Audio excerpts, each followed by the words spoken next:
the Oyster Stew podcast. I'm Libby Hall, Director of Communications for Oyster Consulting. In August 2023, the SEC approved amendments requiring an SEC registered broker-dealer to join FINRA if it performs security transactions on an exchange where it is not a member, unless it meets specific criteria. This includes most proprietary trading firms. In February 2024, the SEC also approved new rules for market participants who engage in certain market activities, requiring them to register with FINRA as well. In today's podcast, our experts will do a deep dive into these changes, including what it means for firms who must comply, the registration application process, challenges non-broker-dealer entities may experience adapting to FINRA membership, and how FINRA has historically handled rule changes involving new membership. With me today are Sue Light, partner and co-chair of broker-dealer regulation at Catton Muchin Rosenman, former senior director of the FINRA MAP application program and Oyster expert, Lisa Robinson, and Jeff Gearhart, an Oyster expert with over 30 years in banking and capital markets operations. Jeff will be leading our discussion today, so let's get started. Jeff? Sue, Lisa, thanks for joining today. Really excited to talk about our topic, recent rule changes from the SEC. Let's just dig right in. And let's start with the one that was, I believe, in the third quarter of last year. The rule change that's eliminated the exemption for exchange members being able to trade on different exchanges. Looking for a quick update on maybe the impact, how many firms are affected, and how they're handling it. Sue, I don't know if you have any thoughts on that. Thanks, Jeff. It's an important amendment of the rule by the SEC that will change the life for several prop trading firms. Just as way of background, it used to be that prop trading firms that did not have any customer accounts could join, obviously, the SEC, but then another self-regulatory organization, SIBO, New York Stock Exchange, NASD, and FINRA did the regulation for them through regulatory service agreements, but they weren't members of FINRA. But with this new rule to an SEC rule 15b9-1, the SEC changed that because they wanted more consistent rules, behaviors, and oversight. And now virtually every prop trading firm needs to become a member of FINRA. And the rule really is, if you do any trades on an exchange that you are not a member, for example, if you're a SIBO member, but you also trade on NASDAQ, which virtually every prop trading firm does, then you do need to become a member of FINRA. There's a couple other narrow exceptions, but for the most part, that means that almost every prop trading firm is now going through the process of having to register with FINRA. Lisa, do you want to tell us some of the specifics about that? Yeah, sure. Thanks, Sue. So FINRA adopted a short form membership application process for firms that must become registered under this amended rule. And the details of that short form application process are outlined in FINRA Regulatory Notice 2319. So in order to be eligible for this short form process, the firm must have been a member of a national securities exchange where FINRA has an RSA, like Sue was mentioning, for the 12-month period prior to August 23rd, 2023.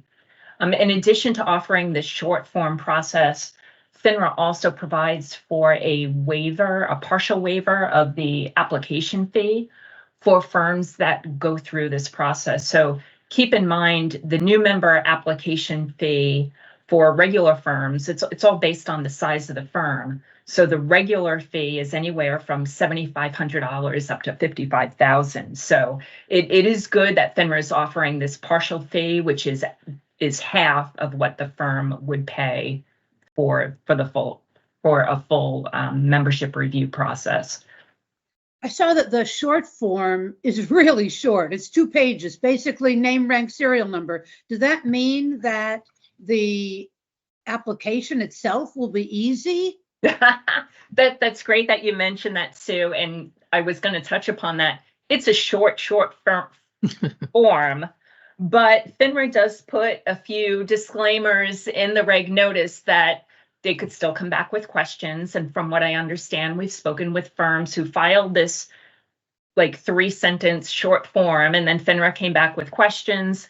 FINRA reserves the right not only to ask additional questions, but also if you make any material changes to your existing business or you want to deviate or add other things, that'll kick you out of the short form process and you'll be diverted to the full new member application process. So short doesn't really mean easy, over and done. You still might need some help navigating the process. So another question. You file the short form, you get approved. You're subject to all the new FINRA rules, so they might not ask about them during the application process, but that doesn't matter. You've got to be up and running as the full deal. Yeah, you're still subject to all the rules, registration requirements, trade reporting, all that stuff. I do want to mention that you should also touch base with FINRA to make sure that for trading reporting, you have all the right connectivity and stuff. There's an email and a phone number. It's FINRA operations@finra.org to make sure you get the connectivity. But yes, Jeff, all the rules apply. They're just giving you this alleged short form process. It's important that firms know the deadlines. FINRA is already accepting both long and short applications, but if you want to avail yourself of the short form, it needs to be in by May 9th. And the compliance date that the prop firms need to be members of FINRA is September 6th. That's right. Okay. Right. I think that's a really good update. Perhaps what might be a bigger deal is the rule announcement that just came out at the beginning of February, where the SEC approved the new rules for market participants who engage in certain activities to have to register with the SEC and become FINRA members. By the way, it does say become a member of a self-regulatory organization, but it's pretty much FINRA's it, right? So that's FINRA's all they got, right? So I don't know if you can provide an update on that. I know it's pretty fresh and a lot's going on right now, but what's going on with this rule change? Oh, a lot, Jeff, and we are deeply immersed in it, talking to clients all day, every day. So basically, the SEC adopted 2 standards in these 2 new rules to determine whether an entity is buying or selling securities as part of its regular business that results in them not being a trader, which was always an exception to being registered. But now it makes them, if you trade enough, it makes that entity into a broker-dealer. And so the SEC is looking at entities that are de facto market makers. So there are 2 standards. I'll just talk a little bit about those 2 standards that sound very similar, and one is almost eaten up by the other, but nonetheless, the SEC is counting it as 2. One is the trading interest factor, and the other is the primary revenue factor. So the trading interest factor, an entity is a dealer if that entity engages in a regular pattern of buying and selling securities that has the effect of providing liquidity to other market participants. If that entity is regularly at or near the best available price on both sides of the market in that security, and it's represented so that it's accessible to other market participants. Passive or active trading strategies can fit into that if it leads to them having the effect of providing liquidity. Now, the second standard is the primary revenue standard, and that entity would also be considered a dealer if they engage in a regular pattern of buying and selling securities to provide liquidity to other market participants by earning revenue primarily from capturing the bid-ask spreads or incentives for providing liquidity. So we can see the theme.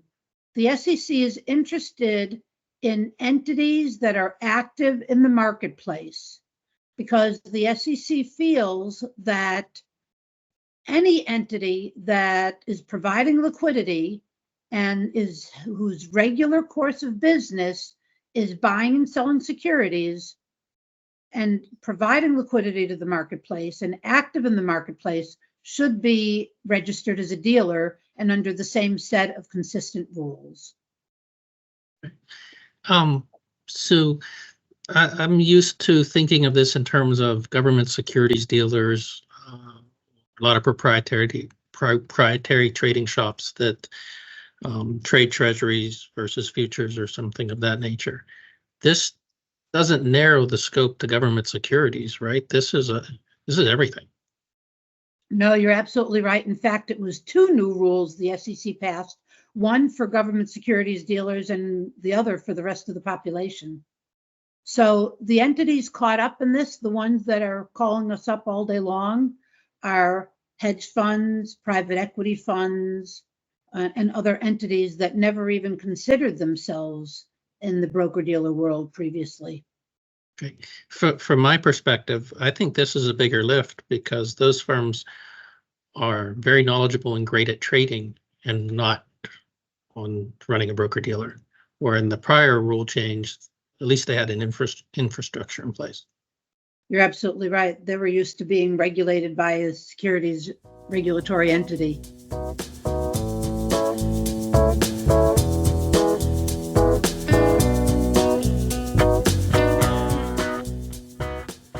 I'm jumping around a little bit here, but what do you think are some of the big impacts that are going to be to these, the broker-dealer life versus the non-broker-dealer life?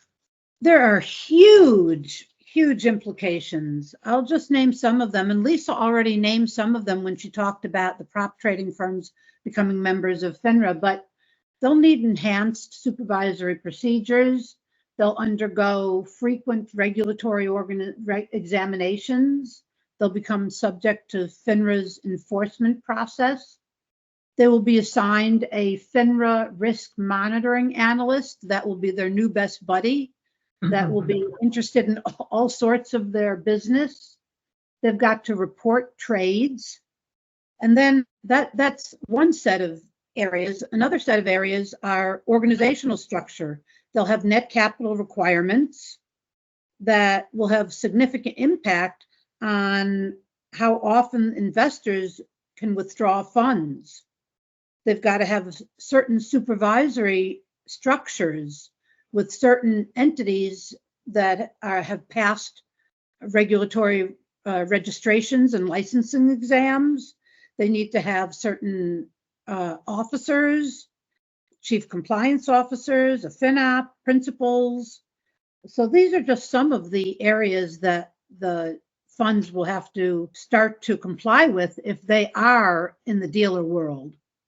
Yeah, and I just want to add, Sue's exactly right. And what some firms where they might get caught up is all of these things have to be put in place in order to become a FINRA member. So when they go to apply for FINRA membership, they have to demonstrate that they are able to begin work and be in compliance on day one.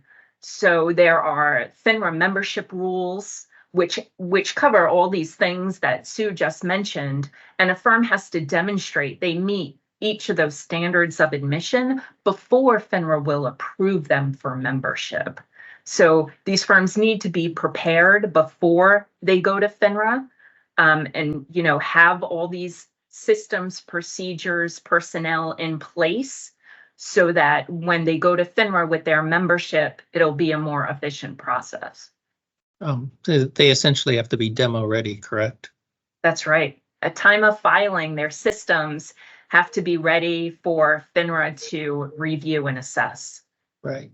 We've worked with some firms prior to this rule who wanted to become broker dealers for various reasons, and I found it's been an education, a bit of a learning curve. They're used to moving capital around freely as needed, where you can't necessarily do that, and the degree of oversight simple trade supervision becomes a daily, weekly task versus we're just checking the limits occasionally, things of that nature. Can you provide some perspective on the timing of the new rule implementation?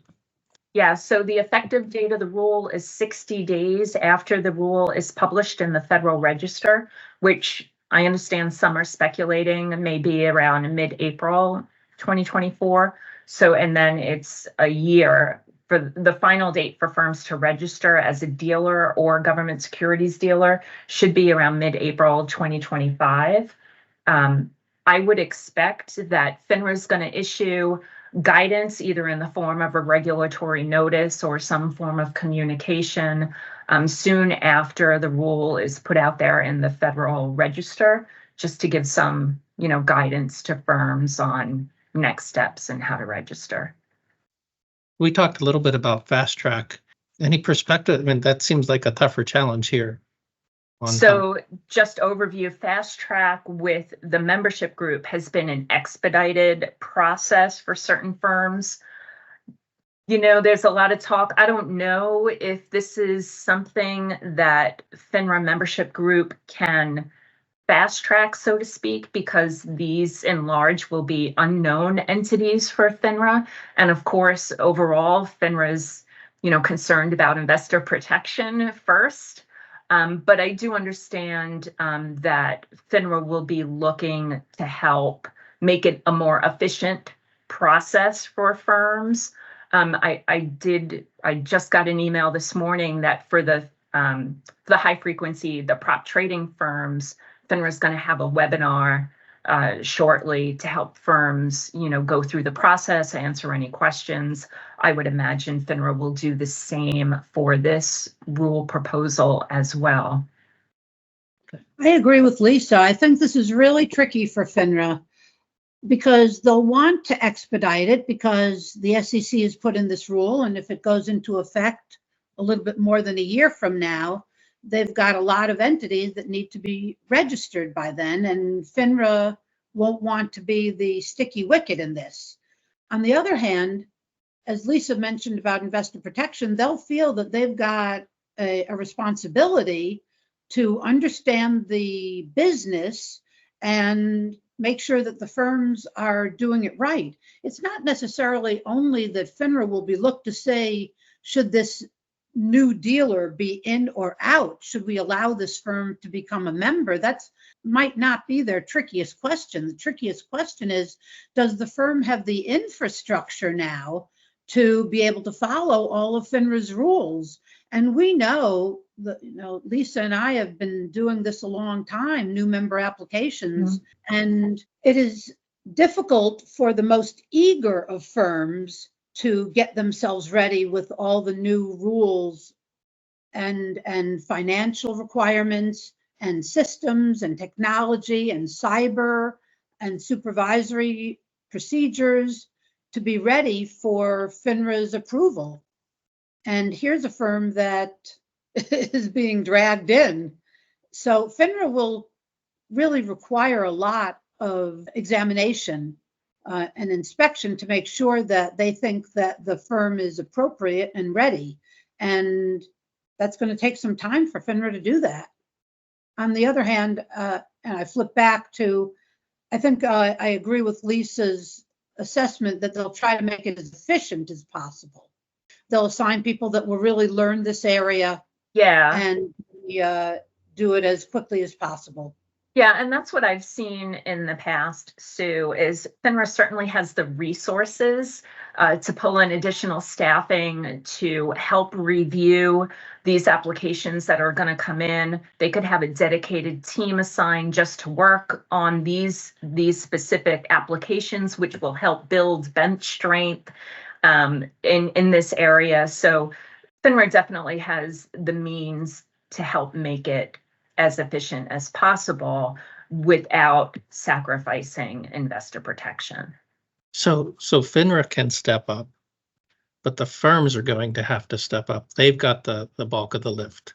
Everything from a CCO to FinOp to WSPs, exciting topic, I know, but there's a lot to do there. There's a lot to do, and that's why, like what Sue is saying, Sue and I have these years of experience in working with new member firms and getting them ready for the FINRA application process. And I think these firms are really going to need some assistance going from what they're used to now and going into this heavily regulated environment. They'll need some guidance. Right. So they're good at trading and running their business. They're not good at the shell of the broker dealer, or they might not have been exposed to it. They could become good at it. It's They just could be new. good. Yeah, I just want to clarify one thing too. FINRA's role on investor protection. A lot of these firms are proprietary trading, so they're not going to carry accounts. That doesn't matter. You're still subject to the rule, even if you're only trading for yourself. Yes, that's right. You're still subject to FINRA rules and being in compliance and all that stuff. Okay. So there's just extra rules if you're going to carry client accounts. Yeah, Okay. certainly. Okay. The rule is not without controversy, obviously, and I know it's way early in the ballgame, but Sue, do you have any perspective on, do you think there will be legal challenges? Will that slow the process down at all or anything like that? I do think it is likely to be legal challenges. There were 2 SEC commissioners that dissented. I think that they provide a roadmap for entities that want to sue.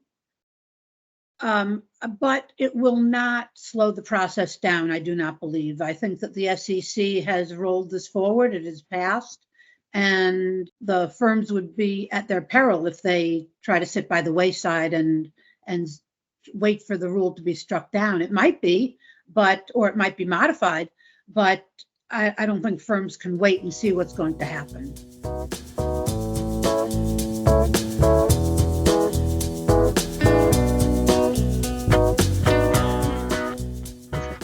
To say one more thing about firms' readiness for the new member application. These firms are very sophisticated, as Jeff, as you said, they're experts in trading, and they do have some of the most important infrastructure that any broker or dealer would need. They've got information barriers, they've got financial controls, they've got risk monitors. So it's not like they're naive and would have no clue how to do this. It'll be a new world for them with some of the restrictions, but they're, for the most part, really excellent, sophisticated firms. Okay. Yeah, I definitely agree with that observation. It's just putting that activity in the shell of a broker dealer. So the rules out there might be challenges, but the fact is you're going to have to deal with it. Maybe we could give a little bit of perspective about the broker dealer application process, just a high level of what it takes, maybe even current time estimates, knowing that there might be a dedicated team. It's always a challenge. So that has to be a question of a lot of people. What is the process? Yeah, so again, I think readiness is really important before you actually go and submit an application to FINRA to become a broker-dealer. You should have everything in good order. You have to demonstrate that you meet the standards of admission as outlined in the FINRA membership rules. Once you hit the submit button on the application, overall, FINRA has 180 days to render a decision. FINRA can ask for additional time to go beyond the 180 days, but from what I'm hearing from clients and from FINRA, they're really trying to keep it to that 180. So they're doing what they can to try and move applications along. So from the time you file through the 180-day process, there are 30-day intervals where FINRA will send a request letter to a firm. The firm has 30 days to respond. Then it kind of goes back to FINRA. So what FINRA is trying to do now is to truncate those turnaround times. So FINRA may call me and say, hey, do you think your firm could give the response in 10 days instead of 30 days. And in most instances, of course, clients are able to do that because they want to get approval as quickly as possible too. So we can't control how long FINRA takes on their 30-day clock. I find that they're still sending the request letters out around the 29th or 30th day. But we do work to get our responses out pretty quickly. And so that's basically the timing. And of course, the more efficient you are getting things ready, that also reduces the amount of questions that FINRA will have throughout the process. So we all work to cut down that 180-day turnaround time. Sue, has that been your experience? That is exactly my experience.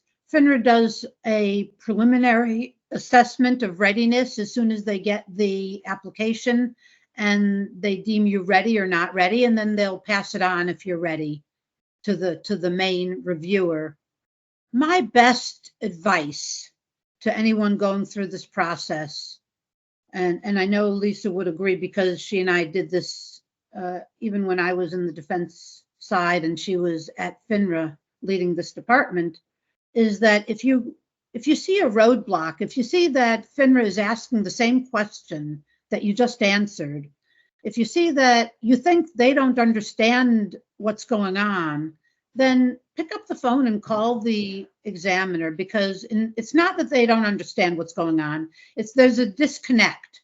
They either won't approve something that you're doing or they don't understand what you're saying. But giving the same answer again, which is what I have seen some firms do, does not speed up the process. Yeah. So I've had tremendous success when I've been hired after a firm is already at a roadblock, and I just pick up the phone and call the department and I say, we want to work with you to make this happen. How do we do that? What's going on? What is the roadblock? Yeah, I totally agree with Sue. It worked when we were over there at FINRA, and it works now that I'm on the consulting side. Just quick story. I had an examiner ask the same questions twice in a row, and I had already provided the answer up front in the business plan. And I was just scratching my head. So I called the examiner and I'm like, am I saying something wrong? Should I be saying this different? And he said, oh my goodness, I didn't even realize I already asked you that. I'm so sorry. So definitely picking up the phone and just to talk about things. And maybe it's just a misunderstanding, or, the examiner didn't realize, because they're juggling a lot of work also on their plate. So giving them a call and just asking your question and talking through things will definitely help the process. And it helps you build that relationship with the MAP staff also. There's a lot of interactions with FINRA that end up being difficult ones, whether it's through an examination process that they're finding something you think you did right and they did wrong, or the enforcement process. But this is not meant to be argumentative. This is meant to be collaborative. The firms want to become a FINRA member. FINRA wants good members. They just want to make sure it's done right. And the firms want to make sure that they're doing it right the way that FINRA wants. So it should not be, it might be difficult, but it shouldn't be antagonistic. And when firms go into it, viewing FINRA as the enemy here, then it's not as successful a process as when you think of them as a partnership at this stage of the process. Yeah, I completely agree, Sue. That's exactly right. One of the questions I was going to ask are what are the roadblocks or the obstacles, but I think you're both nailing it. Communication, being upfront, and then you'll get the guidance you need. One question, the team you're working with, the MAP team, is your assigned risk analyst a part of that team as well? So once you're approved? So the risk monitoring analyst gets assigned, again, once you're approved for FINRA membership. Okay. And then, as Sue pointed out, then they become your FINRA point of contact going forward. Okay.